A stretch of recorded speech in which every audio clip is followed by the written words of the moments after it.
Welcome to Let's Talk Red Hill, your source for the latest updates and insights on the Navy's progress at the Red Hill Bulk Fuel Storage Facility. This podcast is dedicated to keeping you informed, addressing your concerns, and sharing progress straight from the experts leading the way. Hey everyone, I'm Hannah Lehman and welcome to another episode of Let's Talk Red Hill. Today, joining me, we have Scott Malcolm, the Director of Public Affairs here at Navy Closure Task Force. Welcome, Scott. Excited to have you. Why don't you tell the audience a little bit about yourself? Sure. First, thanks for having me. I'm so happy to be here. I grew up and went to college in Austin, Texas, and after that, I joined the Army. I was in the Army for quite a long time, first as a helicopter pilot, and did a few other things. And along the way, I got a master's degree in public communication.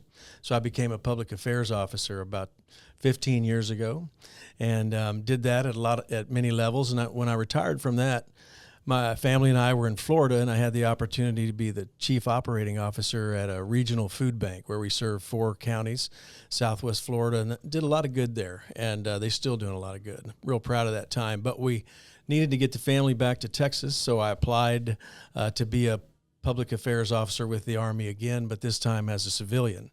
I was doing that job in November 2021 when I became aware of the spill at Red Hill, and I had the opportunity to be a part of the team that took care of the response, taking care of our soldiers and families during that stressful time, and just really kind of stayed with the story. And when I found out that the Navy was standing up a task force to come specifically close it, I thought that'd be something that I'd like to join, and so I applied, and thankfully they hired me, and I've been here from the very start with the team.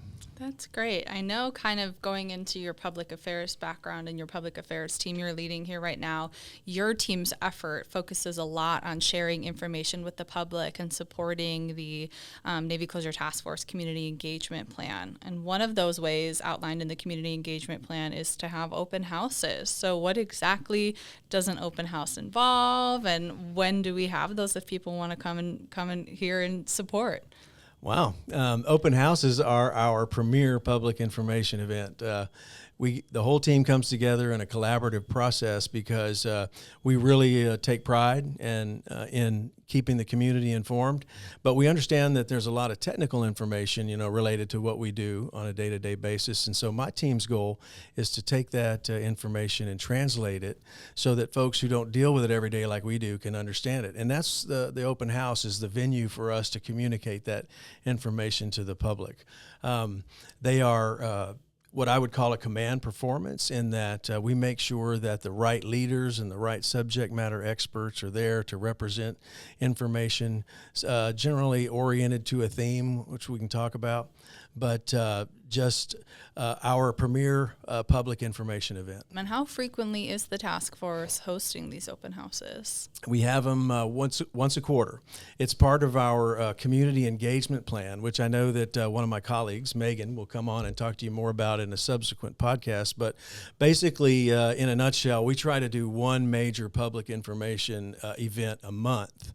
And every third month, we do an open house. Now, in the other months, for example, our next open house is in March, and then in February, we did a webinar on tank cleaning.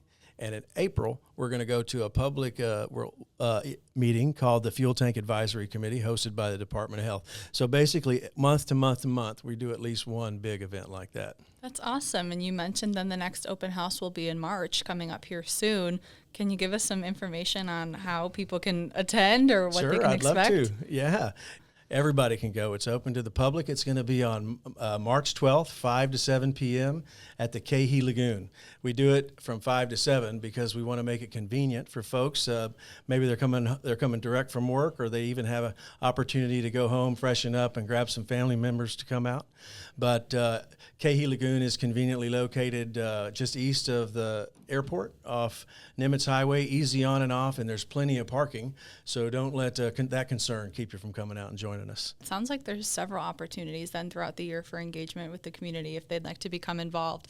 What can people, though, expect to learn if they attend one of our events? Well, each open house has a theme. But beyond that theme, we're always going to give the public an update on our progress in decommissioning the tanks and closing the facility. And we're always going to have our water quality experts there to answer answer questions and engage the public about those matters.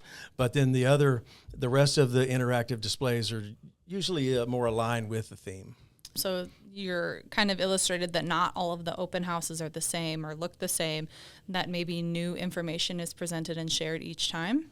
That's right. Yeah, generally aligned with the theme. And so the theme for the upcoming open house on March 12th from 5 to 7 p.m. at the Cahee Lagoon is NCTF at 1 year.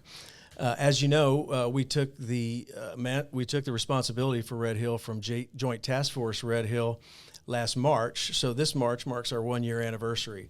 At this open house, we're going to use the opportunity to look back on our previous year and kind of highlight some of our major accomplishments, and then project forward about what we plan to do in the years to come. So you also kind of mentioned that there were open houses in the past. Can you illustrate a little bit about what those had covered, and maybe if they want to check out that information, where they can find it? Sure. Our first one we did in February. We were preparing to transition, to take that responsibility from the Joint Task Force. So our first open house was with them. It was on transition. Then in May, we did one at the Oahu Veterans Center on tank cleaning. We had the next one on closure operations. And then we had the next one in November on groundwater monitoring and strengthening resilience, where we're talking about how we're, making sure that we can ensure the consistent delivery of water for the Joint Base Pearl Harbor Hickam water distribution system. And the theme coming up, as I said, is NCTF at 1 year. And I understand the task force also engages a lot with our regulatory agencies, specifically the EPA and the Hawaii Department of Health, DOH. Can we expect them to be at attendance in this next meeting? They're always invited. They've attended in the past. We extend that same invitation to the University of Hawaii Health Registry, and they've attended in the past. Well, if residents can't attend this one or some of our upcoming engagements, is there a way they can get a recap of what was shared at the events? Absolutely. 24 to 48 hours after the event, we post the information products, the slides that we use to communicate this technical information. We put it on our website and mobile app. Speaking of mobile app, if you haven't had it, I encourage you to get it. Just go to your favorite app store and search for NCTF-RH, stands for Navy Closure Task Force Red Hill. It'll come right up, and on that app you'll find the latest news, photos, educational videos, all kinds of great content, progress dashboard. It's all right there at your fingertip. That's awesome. Thank you for sharing the information with our audience today, but I think that's all the time we have.